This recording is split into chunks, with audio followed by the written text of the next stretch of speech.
Good morning to all of you. Welcome to your Hindi class. Today date is 13 September 2021. आज आपकी हिंदी की class है और हिंदी की क्लास में मैंने आपको लिखित मौखिक भाषा पढ़ाई थी, उससे रिलेटेड कुछ क्वेश्चंस लेके आई हूँ मैं. Let's start. सबसे पहले हम देखेंगे खाली जगह भरिए.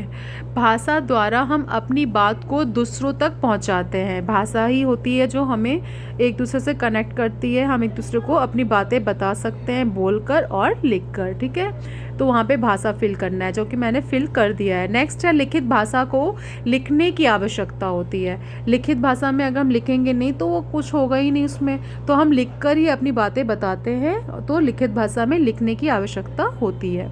नेक्स्ट है जब हम बोलकर अपने विचारों को प्रकट करते हैं तो उसे मौखिक भाषा कहते हैं. हमें कुछ भी बोलना है तो वो हम बोलकर ही समझा सकते हैं. ठीक है, तो वो उसे क्या कहते हैं, मौखिक भाषा. नेक्स्ट है सही वाक्यों के सामने सही और गलत के सामने क्रॉस का चिन्ह लगाना है. हम बोलकर अपनी बातें दूसरों तक पहुंचा सकते हैं, ये बात बिल्कुल सही है. जब तक हम बोलेंगे नहीं दूसरों को अपनी बात कैसे पहुंचा सकते हैं मौखिक में. इसी तरह से हम लिखकर अपनी बातें दूसरों तक नहीं पहुंचा सकते, नहीं, ये गलत है.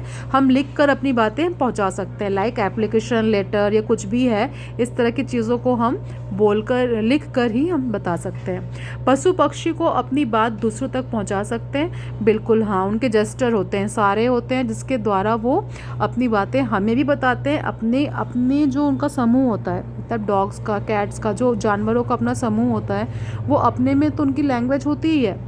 उसके अलावा भी वो हमें अपने जेस्चर से बहुत कुछ बता सकते हैं कि हाँ उनको क्या हो रहा है ना, या क्या वो बोलना चाहते हैं. वो अपना प्यार जताते हैं, भाव दिखाते हैं, वो चीज़ें.